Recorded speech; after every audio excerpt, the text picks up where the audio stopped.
In 1959, a Las Vegas casino owner realized he lost money on every plate of prime rib he served. He kept serving it anyway. That dinner, priced at $1.49, wasn't the product. You were. Number 14 on this list cost less than a pack of cigarettes and fed you like a king.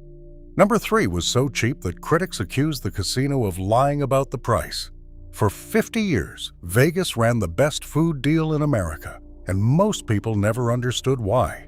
Hit that subscribe button, and let's count down the 25 dirt-cheap buffet meals that made luxury restaurants look like a scam. Number 25, the 99-cent shrimp cocktail. Downtown at the Golden Gate, this little tulip glass of chilled shrimp swimming in cocktail sauce became the most famous cheap meal in the history of the city. It launched in 1959, and for decades the price barely moved. 99 cents got you a mound of small bay shrimp piled over a bed of crushed ice, a wedge of lemon, and sauce with enough horseradish to clear your sinuses. Tourists lined up around the block. The casino sold thousands a day and lost money on every single one, and they did not care, because a person eating a 99-cent shrimp cocktail was a person standing 3 feet from a slot machine. A steakhouse 2 blocks off the strip would charge you $14 for the same thing plated on white linen. Same shrimp, same sauce. The only difference was the tablecloth and the markup. The Golden Gate finally raised the price and eventually retired it, and grown men wrote it up like a funeral. Number 24, the graveyard steak and eggs. Between midnight and dawn, when the tourists were either gambling or unconscious, Vegas kitchens ran a special that no restaurant in America could touch. A ribeye or a New York strip, 2 eggs cooked any way you liked, hash browns, and toast, all for $1.99. Sometimes $2.99. The Vegas World, the Westward Ho, and the old downtown joints all ran versions of it. The steak was not aged prime beef, but it was a real steak, seared on a flat-top griddle, served sizzling at 3 in the morning by a waitress who had seen everything. You ate it under fluorescent light next to a man still wearing his lucky hat from a table game that had turned on him. A diner back home charged $9 for steak and eggs and used a cut half this size. The casino was betting you would stumble back to the tables full and loose. It usually worked. Number 23, the Bottomless sourdough. Before you ever reached a carving station, the Vegas buffet handed you something most fine dining rooms treated like a privilege: bread. Endless, warm, free bread. Baskets of sourdough rolls with a crackling crust that only comes from real fermentation. Soft rye, cottony white dinner rolls, and little foil-wrapped pats of butter you could take by the handful. There was no charge, no limit, no waiter counting how many you took. You could build an entire meal out of bread and butter alone, and plenty of budget travelers did exactly that.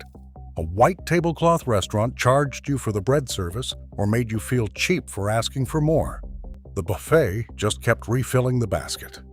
That bread was baked fresh in the casino's own ovens, sometimes better than anything the attached steakhouse served, and it cost you nothing but the walk back to the table. Number 22, the prime rib special. This is the meal that built the legend.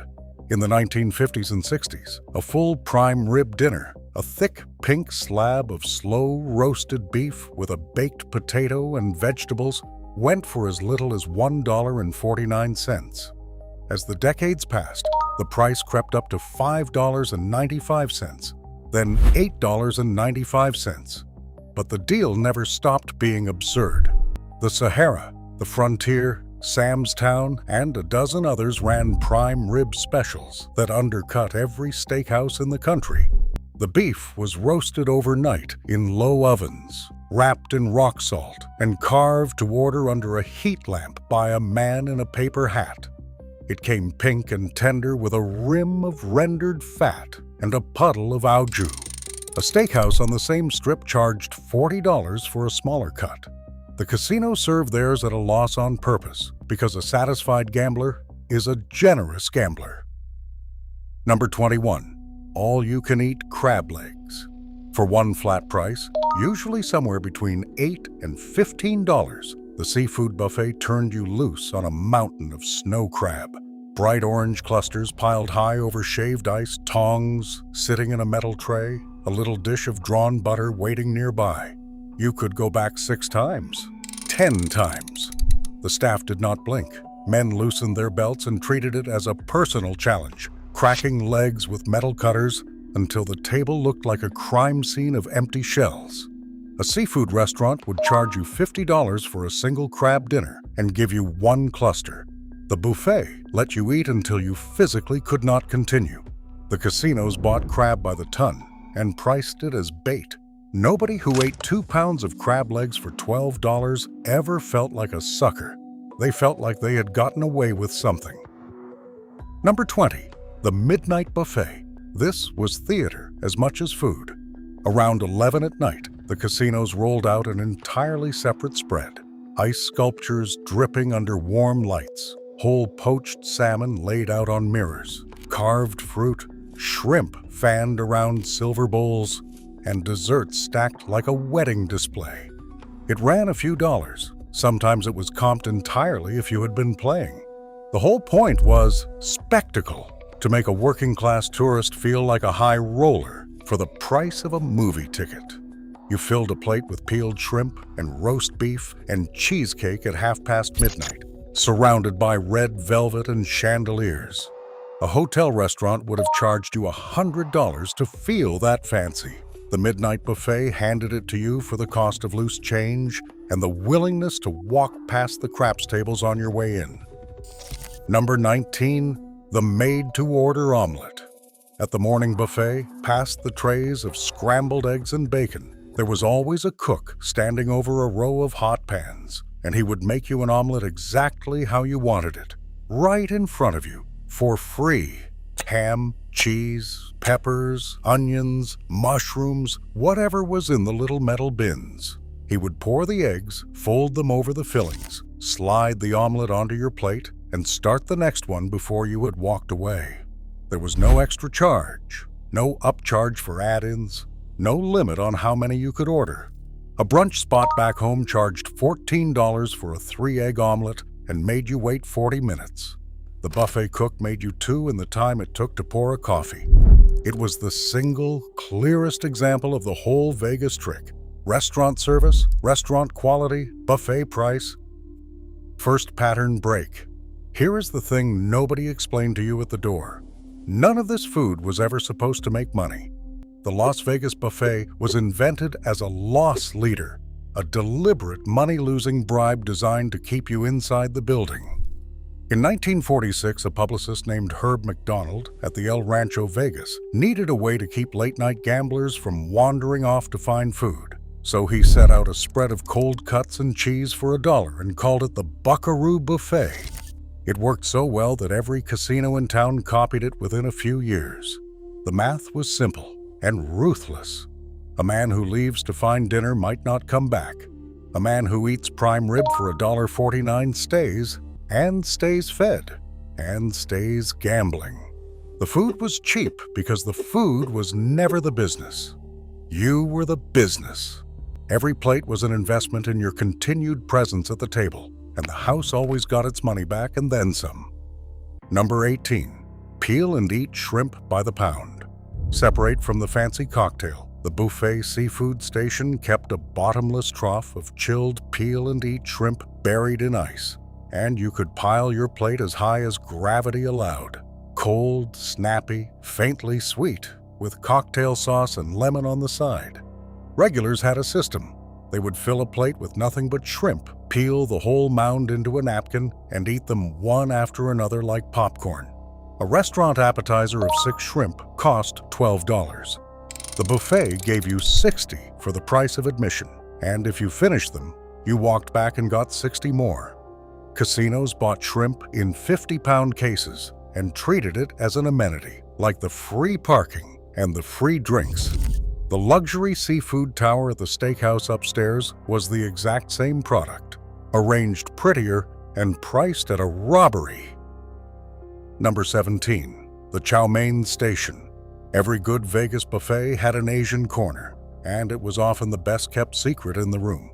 Chow mein, fried rice, egg rolls, sweet and sour pork, and a vat of wonton soup, all made in volume by cooks who actually knew what they were doing, because Vegas kitchens have always been staffed by serious talent working the line.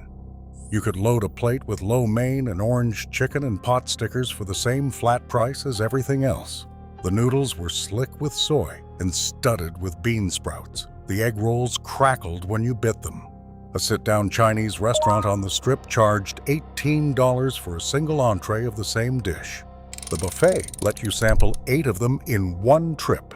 Nobody came to Vegas for the chow mein, which is exactly why the people who found it felt like they had discovered treasure. Number 16. Buffet fried chicken. Golden, crackling, piled in a heated well and refilled constantly, buffet fried chicken was one of those dishes that had no business being as good as it was.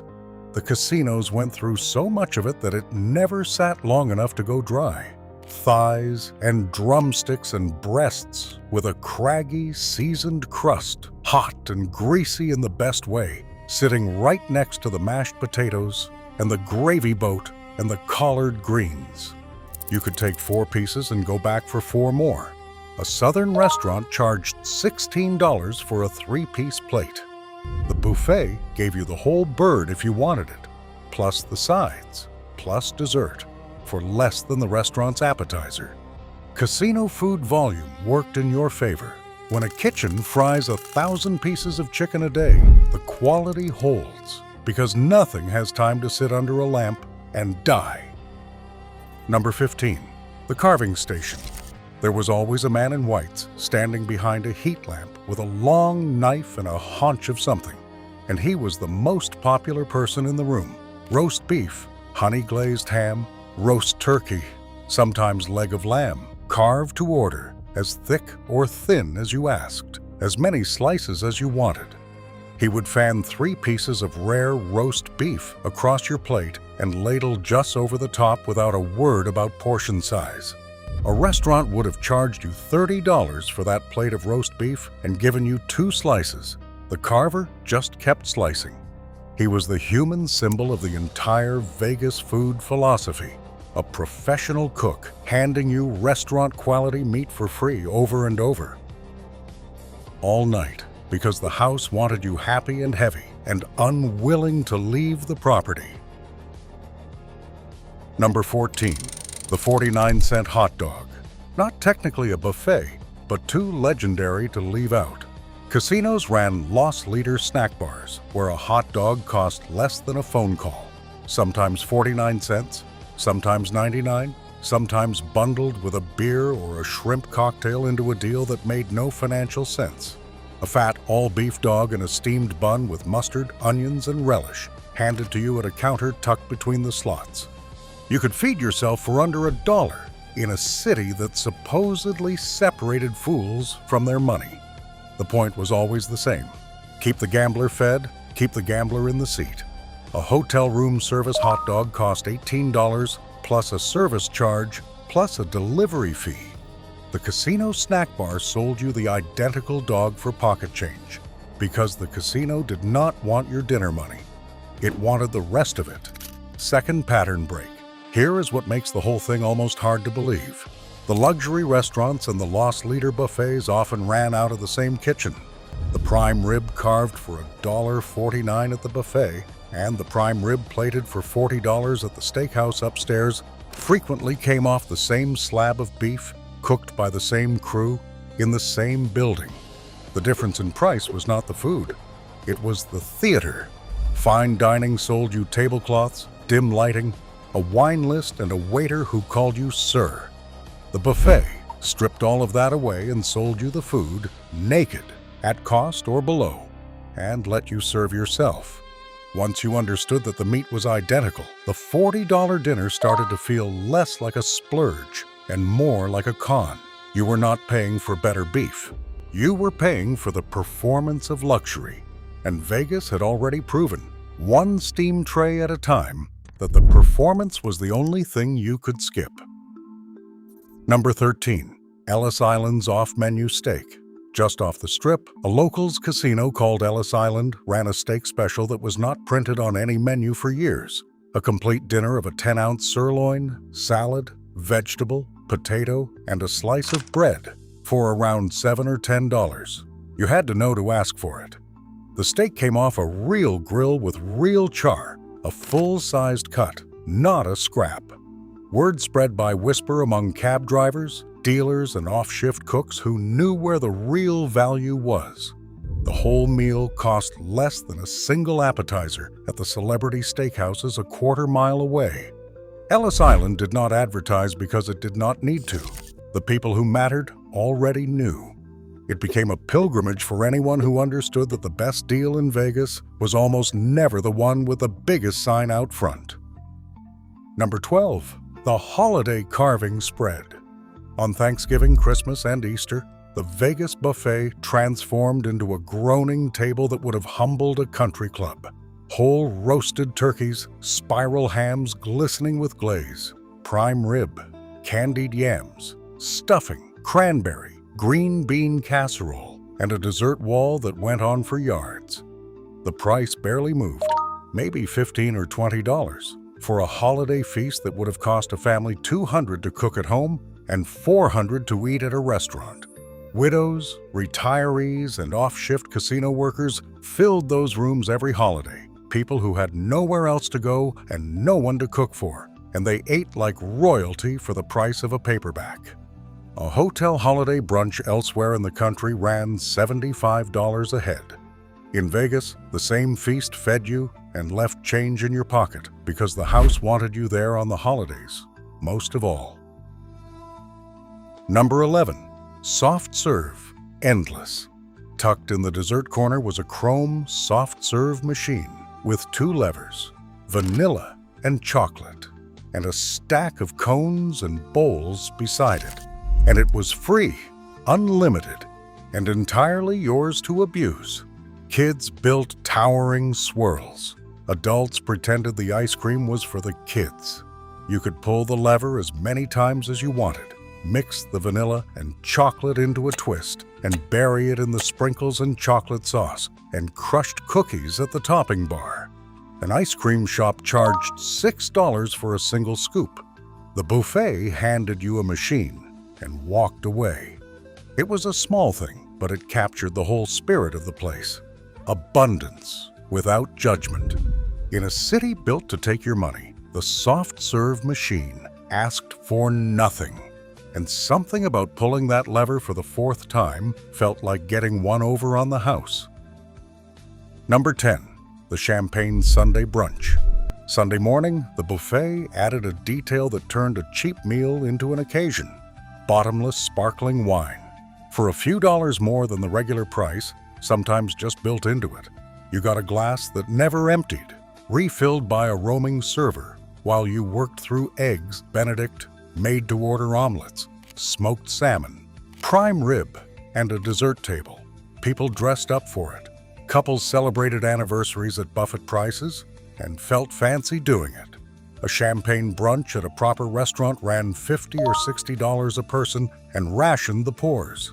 The Vegas buffet kept your glass full and your plate refillable and let you sit there for 2 hours pretending you were somebody. The wine was not vintage, but at 10 in the morning with a plate of shrimp and a bottomless glass, nobody was checking the label.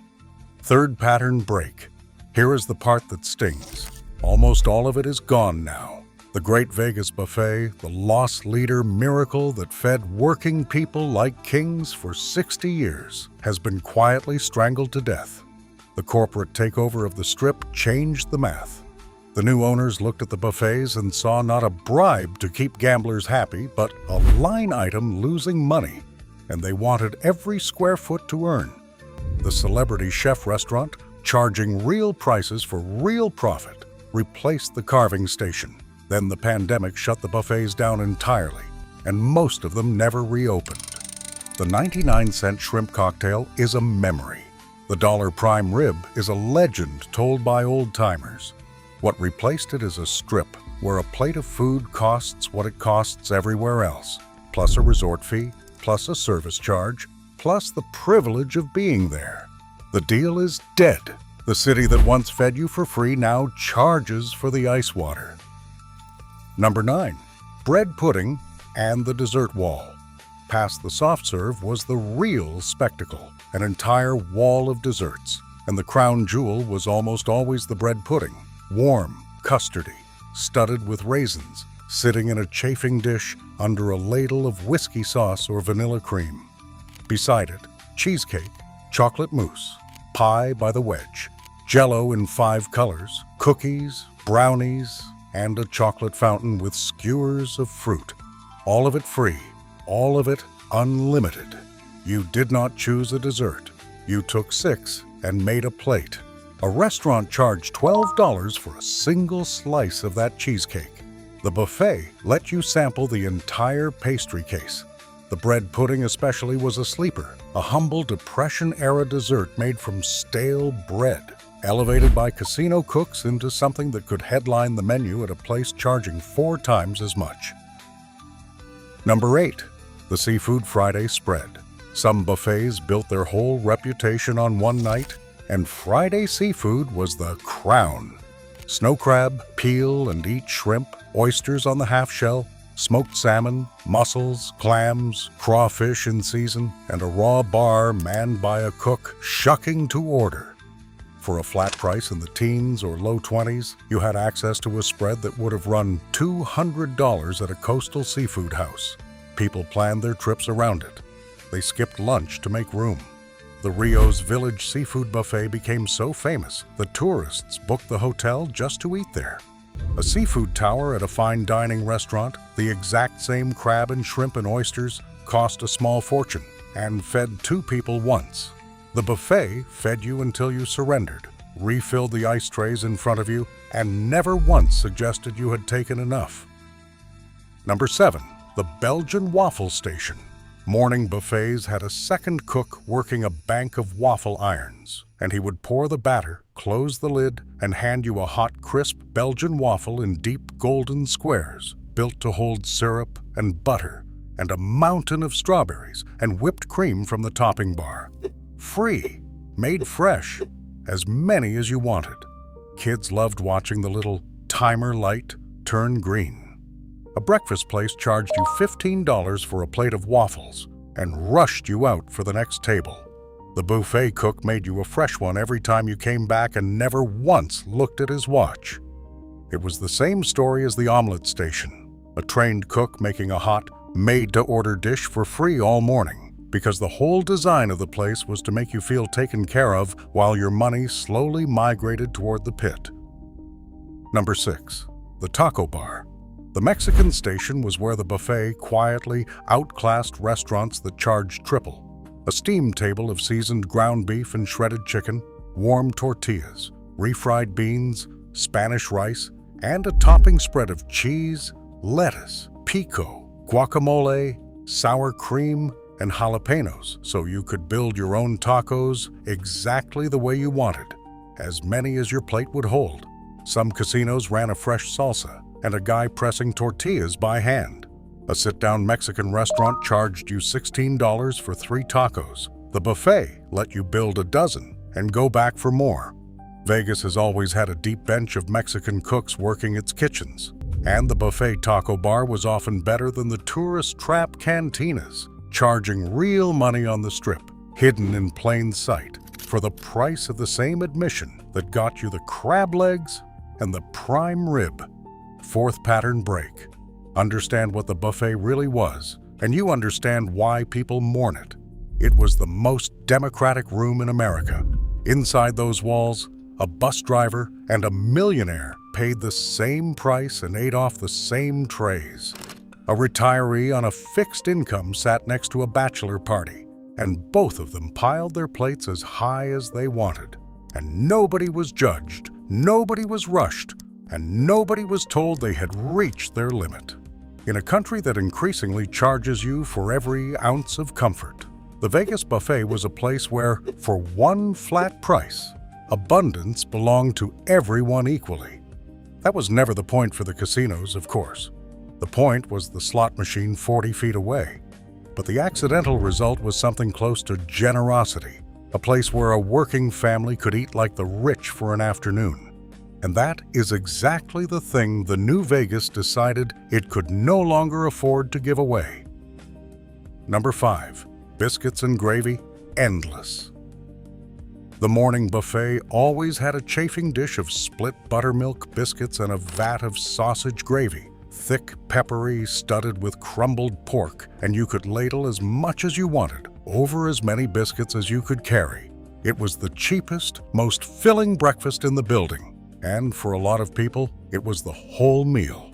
A plate of biscuits and gravy at a diner ran $10. The buffet folded it into the flat price alongside the bacon, the eggs, the waffles, the omelette station, and the fruit. The gravy was made in the back by a cook who had made it 1,000 times, and it stuck to your ribs the way the Depression-era version was designed to. It was proof that the buffet was not only about crab legs and prime rib. Even the humblest food in the room was a steal. Number 4. The modern mega buffet.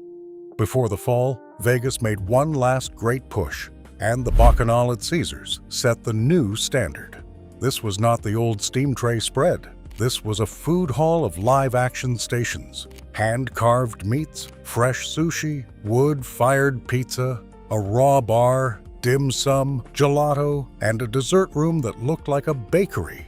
More than 500 dishes rotating through the day.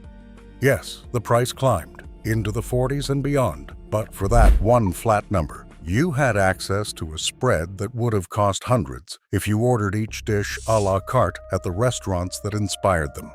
It was the buffet's final argument, the last time the format proved it could still humble a fine dining bill. For a while before the cuts came, the mega buffet showed what the old idea could become when a casino still believed feeding you well was worth the cost. Number 3. Bottomless mimosas. The detail so cheap it seemed like a mistake. Some brunch buffets bundled unlimited mimosas into the price, or added them for a token few dollars, and the servers came around with pitchers of orange juice and sparkling wine and topped you off before you could ask. 2 hours of bottomless mimosas at a trendy brunch spot anywhere else in America cost $30 or $40 on top of the food. In Vegas, it was practically thrown in. Critics genuinely accused casinos of undercharging, of running the drinks at a loss so blatant it had to be a trick. And it was. The oldest trick in the book. A loose, happy, mildly buzzed brunch guest wanders out of the dining room and straight onto the casino floor with a warm glow and a weakened grip on the concept of money. The mimosas were free because they worked. The house always knew exactly what it was doing. Number 2. The all-you-can-eat prime rib. Higher on the list than the prime rib special, because this was its final, unbeatable form. A carving station dedicated to prime rib, and you could go back as many times as you wanted. A slice, then another slice, then a whole second plate, pink and tender with a crust of salt and fat, just ladled over the top, and a carver who never once suggested you had reached your limit. For a flat price in the teens, you could eat more prime rib in one sitting than a steakhouse would sell you in 3 visits at $40 a plate. Men made it their entire strategy, skipping every other station, eating nothing but slice after slice of rib roast until they physically could not stand. The steakhouse across the casino floor sold the same cut from the same supplier for 10 times the price. The buffet just kept carving. That was the whole scam, laid bare on a plate. Number 1. The buffet itself. At the top of this list is not a single dish, but the entire impossible institution, the all-you-can-eat Vegas buffet, as it existed at its peak. One flat price, often under $15, bought you unlimited access to a room containing crab legs, prime rib, shrimp, made-to-order omelets, a carving station, fried chicken, Mexican, Chinese, seafood, a champagne pour, and a wall of dessert. All of it refilled endlessly, all of it served without judgment, without limits, without rushing you out. It was invented in 1946 as a trick to keep gamblers off the sidewalk, and it accidentally became the greatest value in American dining, a place where anyone, regardless of what they had in their wallet, could sit down and eat like a king. No restaurant on earth could compete because no restaurant was trying to lose money on your dinner. The casino was, gladly, for 60 years, and we were too busy eating to notice we were the ones being served up. Here's the challenge. If you ever ate one of these, tell me which. The 99-cent shrimp cocktail, the $1 prime rib, the graveyard steak and eggs. Tell me which casino, which year, and whether it was as good as I'm making it sound. Because the people who lived it are the only ones who really know. Drop it in the comments. I want to see whether the crab legs get more love than the prime rib, and whether anyone out there still remembers what it felt like to eat like a king for the price of a paperback, back when Vegas still wanted to feed you.